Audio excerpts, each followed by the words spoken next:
Kim Weisenborn, and this is my watercolor class. So a lot of my students want to know what supplies they're supposed to use, and I thought I could videotape it to make it more interesting instead of just giving you a list. The list is also available on my website if you need a list. You can print it out. Okay, so the first thing you're going to need is paper, and my recommendation is Arches 140 cold press. I use that whenever I teach. That's usually the only thing I use. It's fantastic for beginners. It has a rough texture. And I wouldn't recommend using other paper if you're going to be taking lessons from my website. Every paper has a different personality, and it's not going to react the same when I show you techniques. You can still use it, you just don't expect to have the same exact reaction from your painting as mine. Also, for the palette, my favorite palette is Robert E. Wood, sorry. This is not it. This is a smaller version of it, though it really looks like it. It has the sort of a slanted well where the paint goes in, and it's great for people that don't like to rinse between, and they put their brush in blue and then they put their brush in yellow, and then their paints get all messy. Well, this is a fantastic palette for that, because when it's messy, you just rinse off the top, and then all the dirt goes down into the well.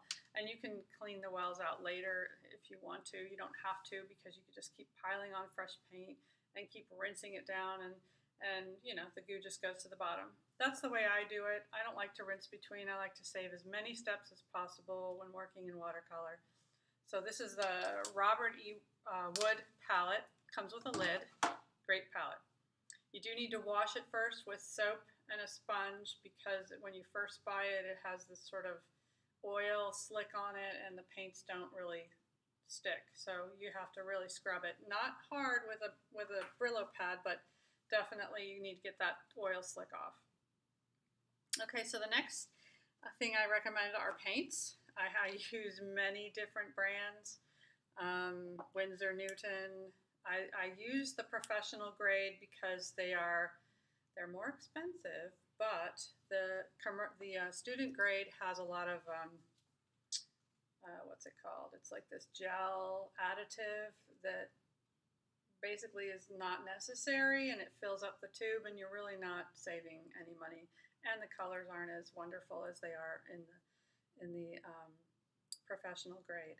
So you could go with Holbein, Winsor Newton, American Journey. I don't know, really any of them. I think as long as they're professional, I think they're okay. And I have on my website a list of colors that you would need to start with. Okay, also there's the brush. I know a lot of people like to spend good money on a brush. I've spent over $100 on a brush, and I can tell you from experience, you don't need to waste the money. Low Cornell has a wonderful brush. It's like, it's also mentioned on my website, number 12, I believe, and all my students use it, and they're very happy with it. The point stays pointy. It doesn't get dull. So it's a great brush. It's only like $12, $13, so it's definitely worth looking into. This is also another size. It's the number 6 to 8, and I would stick with Low Cornell on that as well. Then the fan brush, which if you're going to get a fan brush, don't get the watercolor fan brush. Get the acrylic or oil fan brush, because it has a much stiffer bristle. And when you're using this, you're using it to make texture and trees and grass.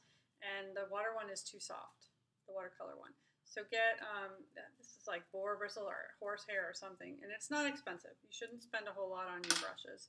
You don't want to go too cheap, because then the hairs fall out while you're painting, and that's really annoying.